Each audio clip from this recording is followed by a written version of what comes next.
হরে কৃষ্ণ। সবাই কেমন আছেন? আশা করছি সবাই ভালো আছেন। আমরা এখন অনেকেই একাদশী করি, অনেক আছে একাদশী ব্রত কইরা কোনো ধরনের শস্য জাতীয় কোনো খাবার খাই না। যারা যারা একাদশী ব্রত কইরা কোনো ধরনের শস্য জাতীয় খাবার খান না, তাদের জন্য আজকে আমি একটা সাগর পোলাও রেসিপি দিব। সাগর পোলাও করার লাগে এখানে আমি সাগরে আগে ভিজিয়ে রাখলাম। এটা হইছে সাগর সবজি পোলাও করবো, ওইটার লাগে সাগু আগে ভিজিয়ে রাখলাম। আর এখানেও সবজি কাটিয়ে রাখলাম। এখানে সবজি দিলাম আমি গাজর আর আলু, আর এখানেও কুচি কুচি কইরা কাঁচামরিচ কাটিয়ে রাখলাম। এখানে আমি চুলা টুলা সব কিছু পরিষ্কার করে চুলার মধ্যে কড়াই বসাই দিলাম। এখন আমি সাগু দিয়ে সবজির পোলাওটা রান্না করব। চুলার মাঝে কড়াইটা বসাইলাম, কড়াই গরম হয়েছে পরে কড়াইয়ের মধ্যে তেলটা দিয়ে দিলাম। এখানে আমি গরম তেলের মধ্যে 4-5টা শুকনো মরিচ দিয়ে দিলাম।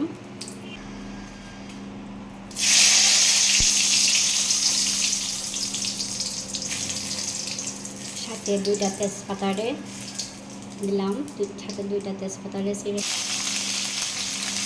কাঁচামরিচ কুচি দিলাম। এখন দেব কালো জিরা,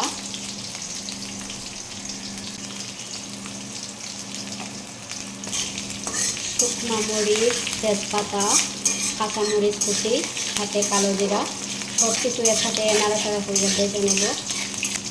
সবজিটা ফোড়ন দেওয়ার লাগে এগুলারে ভালো করে বাজে নেব। আমার কালো জিরা, তেজপাতা, কাঁচামরিচ কুচি সব কিছু ভাজা হয়ে গেছে, ফোড়ন দেওয়ার সময় হয়ে গেছে। আমি সবজিটা ফোড়ন দিয়ে দিলাম।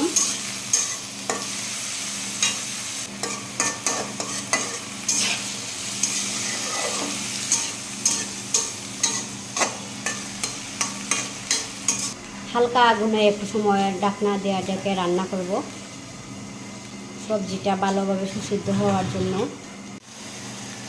হালকা একটু লবণ দিয়ে ঢাকনা দিয়ে ডেকে রান্না করব।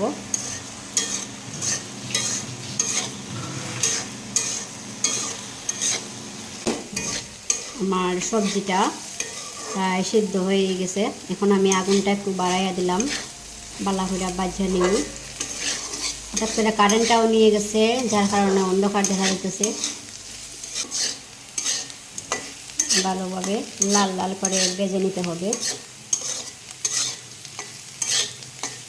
লাল করে ভেজে নেওয়ার পরে আমি এখানে সাগুটা দিব। সাগুর পানিটা ঝরিয়ে নিলাম। আমার সবজিটা লাল লাল করে ভেজে নিলাম। এখন আমি সাগুটা দিয়ে দিতেছি।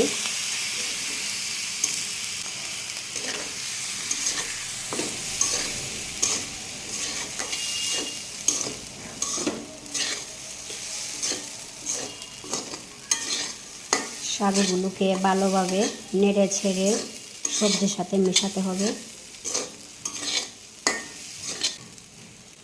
আমি মশলা দিয়ে দিলাম, হলুদ গুঁড়া, হালকা মরিচ গুঁড়া, হালকা জিরা গুঁড়া,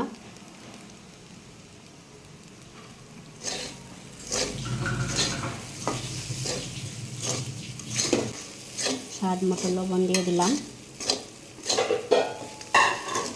যেহেতু এখানে মশলা দিলাম, হালকা একটু পানি দিতে হবে।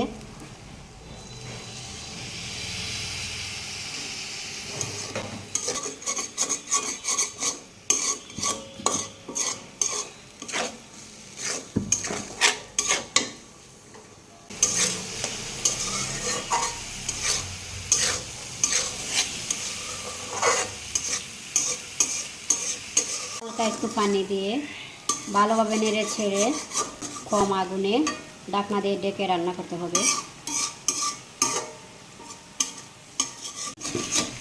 ঢাকনা দিয়ে ডেকে একটু সময় রান্না করার পরে মাথা সরিয়ে নাড়াচাড়া করে দিতে হবে, না হলে নিচে লেগে যাবে।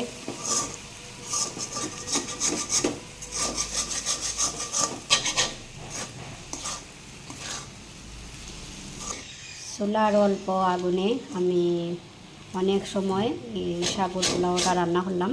আমার সাগর পোলাওটা প্রায় রান্না হয়ে গেছে। আর একটু সময় নাড়াচাড়া করে আমি ঢাকনা দিয়ে ঢেকে রাখবো হালকা আগুনে। ফাইনালি আমার সাগর পোলাও রান্না কমপ্লিট। সাগর পোলাওটা নামিয়ে নিব। ফাইনালি আমার সাগর পোলাও রান্না কমপ্লিট। এখন আমি পোলাওটা নামিয়ে নিয়ে আসলাম। যাই হোক, আজকের ভিডিওটা এই পর্যন্তই। সবাই অনেক অনেক ভালো থাকবেন। সবাইকে টাটা।